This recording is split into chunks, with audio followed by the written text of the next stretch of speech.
Thank you very much, Fred. Good morning, Houston. Ah, that's wonderful. Thank you very much, guys. Let's see how to operate this. There we go. We are living in an era of intelligence. It started about 250 years ago with the advent of mechanization, steam power, leading to inventions like the weaving loom that gave us the first industrial revolution, quite some time back. About 100 years later, we had the second industrial revolution. With the rise of electrical energy, assembly lines and mass production, we forever changed the way we produced and distributed products. Another 100 years later, with the introduction of computers, this doesn't look quite well here. Computers, electronics, and automation, we had the third industrial revolution, leading to today. Today we are at the genesis of the fourth industrial revolution, also sometimes referred to as Industry 4.0. This is truly the era of intelligence, characterized by large-scale digital transformation that fundamentally change the value chains of the companies that operate in this industry. In fact, by the end of 2019, IDC estimates that $1.7 trillion will be spent worldwide on digital transformations.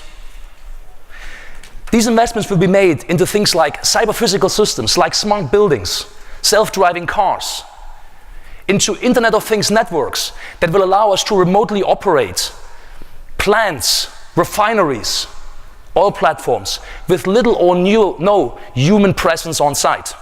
And last but not least, intelligent agents, machine learning, and AI, which is what we're here to talk about today. So, what is machine learning and AI anyway? Oh, something is not working quite right here, I will tell you this. Oh, please come back.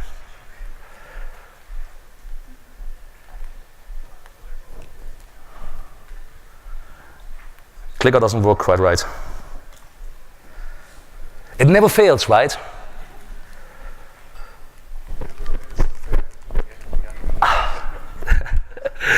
Oh my, we need to go one, nope, wrong direction, guys. Wrong direction, one back.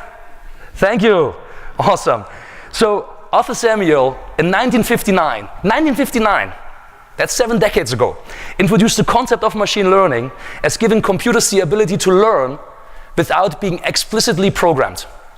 As a discipline, machine learning has its roots in data sciences, statistics, and mathematics.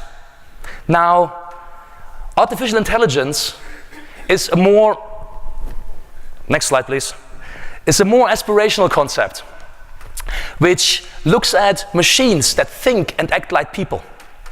That entails understanding the ability to interpret, thank you very much, the ability to interpret meaning of data, including text, voice, images, the ability to naturally interact with human beings through speech, and last but not least, reasoning, the ability to form conclusions from imperfect data and learn over time.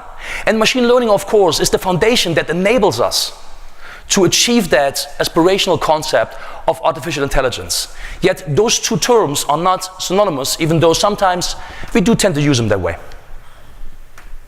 So when we talk about machine learning in oil and gas, there are a number of key themes that we could talk about. And I want to explore 3 themes particularly here this morning.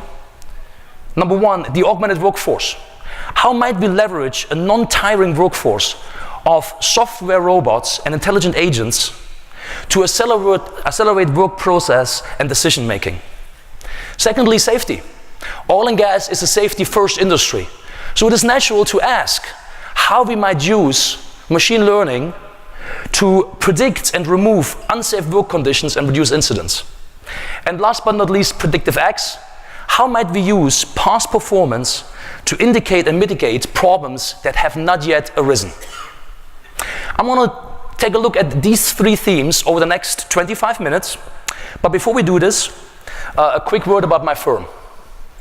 Avanade is a joint venture between Accenture and Microsoft, bringing together Microsoft's deep and broad technology stack with Accenture's unparalleled subject matter expertise and domain knowledge. We aim to be the leading digital innovator in the industries that we serve. Now, in our 20th year, we've grown to over 34,000 team members worldwide that help more than 4,000 clients every day on their digital transformation journey. We do this across virtually all industries in the Americas, Europe, and Asia Pacific. Oil and gas is one of the key industries that we're focusing on, particularly, of course, here in Houston, but also in our centers in London and in Tokyo. So let's take a look at using a digital workforce to transform processes using intelligent automation. Over the next couple of years, intelligent automation is expected to become one of the most significant drivers of enterprise digital transformation as we move beyond routine, workflow-based process automation that focuses on operational efficiency towards an AI-powered automation which will focus more on optimized decision-making. As we look at the continuum of intelligent automation, we might start with desktop automation, technologies that have been around for many, many years and probably all of us have used at one time or another. Things like scripts, macros to move data from Excel spreadsheets into applications, all of these things, perhaps doing a data transformation on the fly. Those are typical examples of desktop automation, pedestrian technologies that have been around for a long time. Now, the next step up on the continuum is robotic process automation. Those are software robots that mimic human actions by automating highly repetitive and rules-based processes. Now, the interesting thing about robotic process automation is the elasticity it brings. It is very easy to scale up from 1 to 10 robots to 1,000 robots based on the workload demands in mere minutes, and then shut down those robots again after the workload demand has passed, thereby creating an elasticity and a capability to quickly address rising demand. However, those robots lack the fundamental ability to make cognitive decisions, and thereby are limited to these routine processes such as invoice matching or work order processing. However, if we combine robotic process automation with computer vision, artificial intelligence, and machine learning, we get cognitive RPA, which allows us to drive for the automation of more complex processes.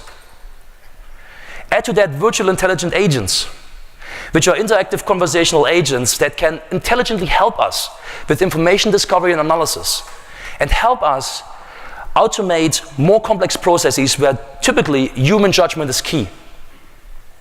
To round out the continuum, we have machine-based process execution, which takes a look at automating entire process chains. Self-driving cars, for example, are a perfect example of machine-based process execution. And on the top end, we have the intelligent enterprise, also known as cognitive computing. It leverages the powerful combination of artificial intelligence, intelligent automation, and human reasoning to fundamentally change how organizations capture and deliver value. For the next few minutes, I want to take a particular look at cognitive RPA and virtual agents. Together, those two introduce a virtual workforce of software robots and agents that will work side by side with our human counterparts.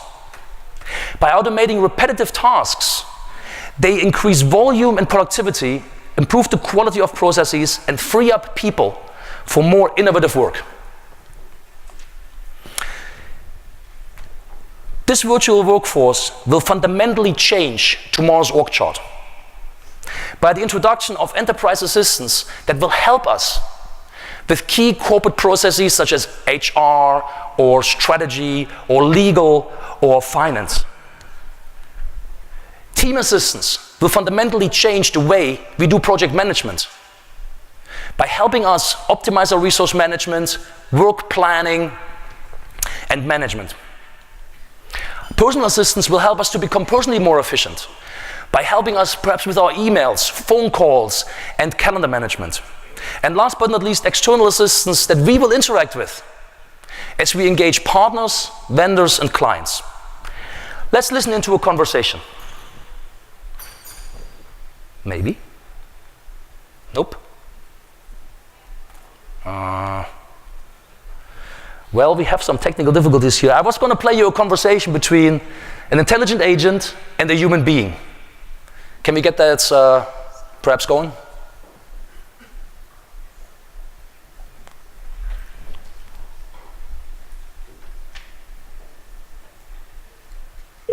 There we go. Listen in on that. So how can I help you?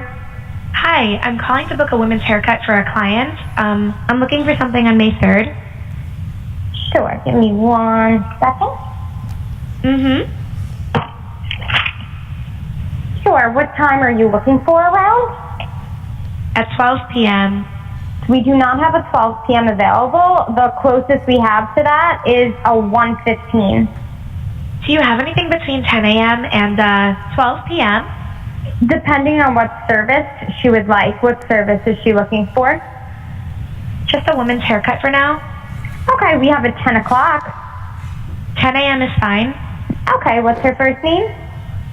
The first name is Lisa. Okay, perfect. So I will see Lisa at 10 o'clock on May 3rd. Okay, great. Thanks. Great. Have a great day. Bye. Pretty straightforward conversation, granted, not exactly related to oil and gas, but we had 2 participants in this conversation, 1 human, 1, as you might guess, a machine. By show of hands, who of you thought that perhaps the caller was the machine? I want to say it's about half, which probably is not surprising because it's really hard to tell apart. And the human in this conversation, by the way, had no idea that she was talking to a machine. But yes, the caller was in fact a machine. And so this illustrates how effective the human-machine interface has become. The ability to carry on a conversation like that with software is phenomenal and will fundamentally change how we relate to process automation, machine intelligences, and ultimately machine learning. So let's take a look at how we might bring the concept of intelligent agents and robotic process automation to a process such as engineering data digitization.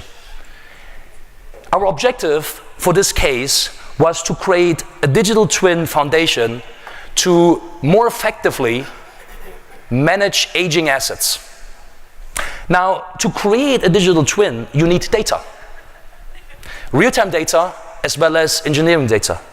Unfortunately, for these aging assets, sometimes engineering data is stranded in paper drawings or scanned PDF documents and not easily usable as data to drive digital twins.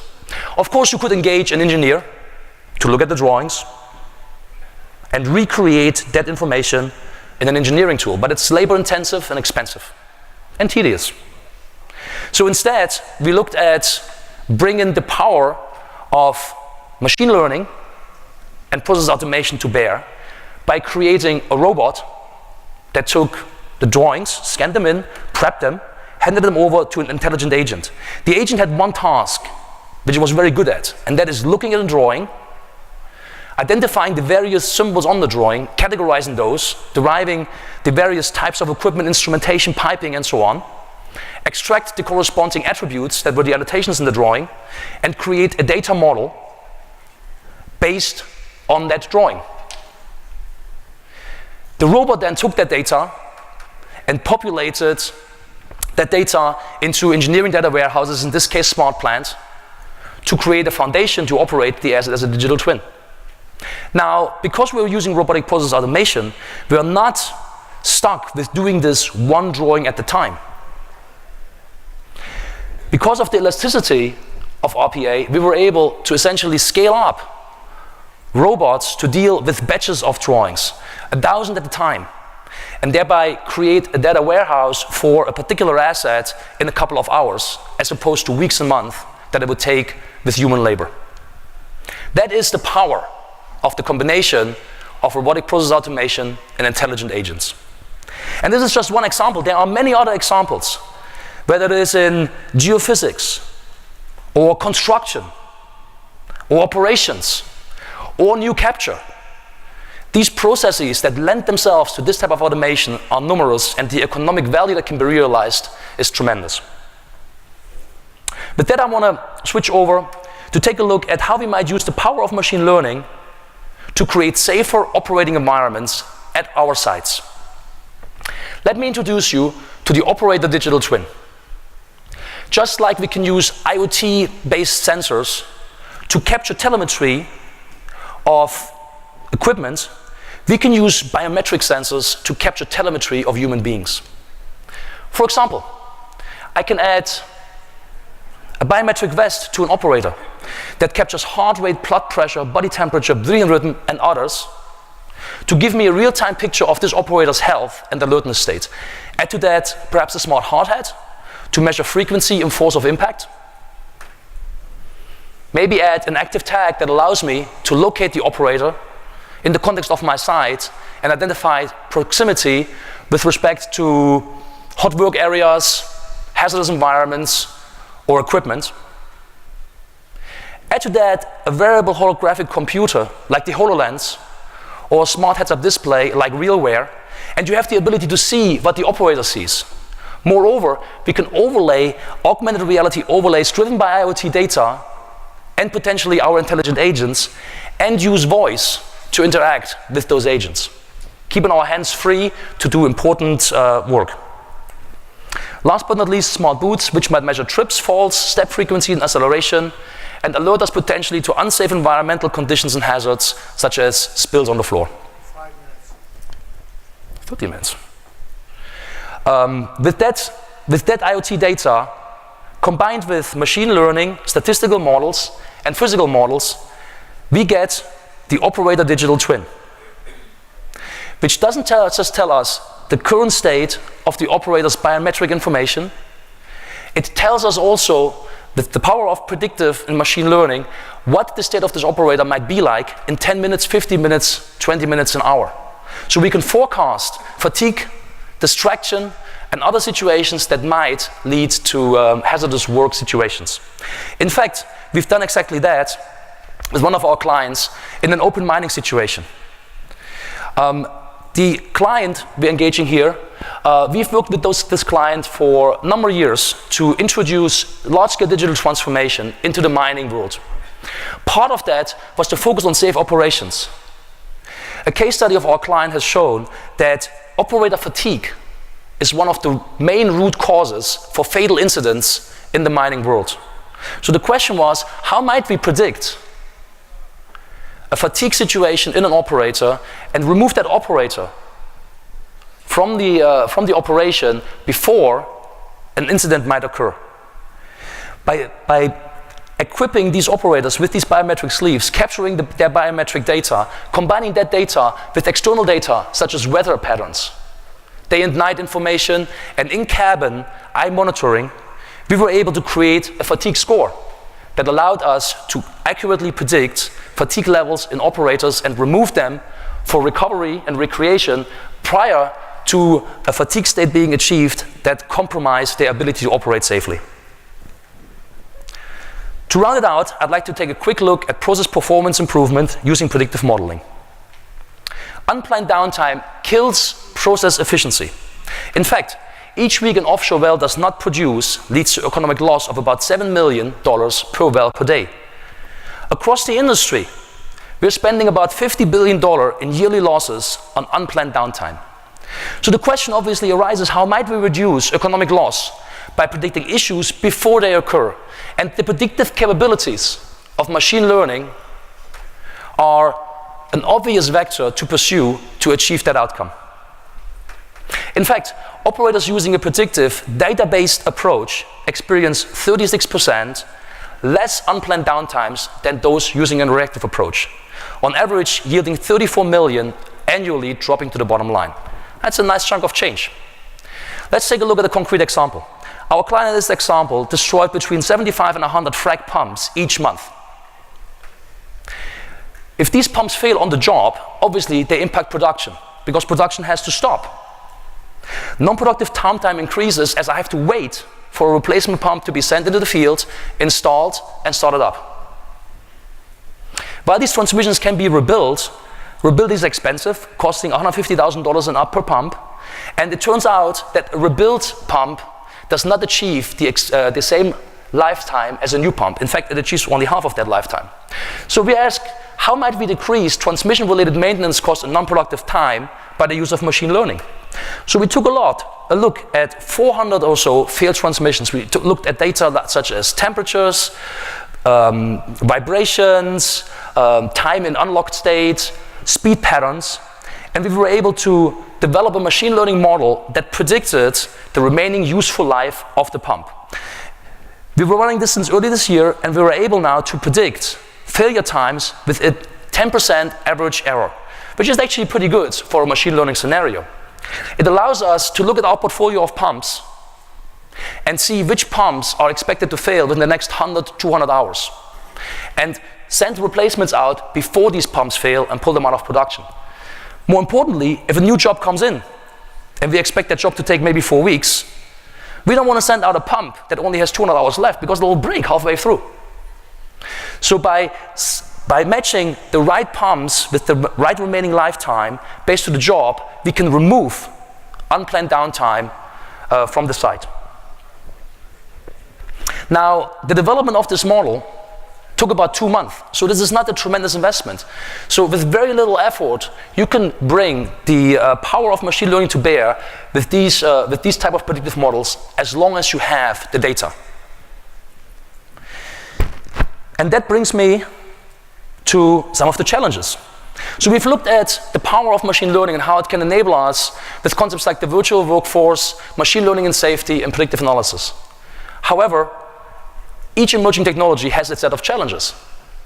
There's data, probably the biggest challenge to machine learning at scale. Data might not be readily available, or it might not be normalized. It might be stranded in Excel spreadsheets, perhaps even in PowerPoints.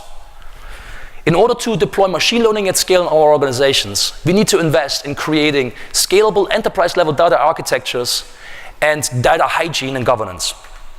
Security, particularly with respect to these digital twin models and predictive maintenance, we need real-time data.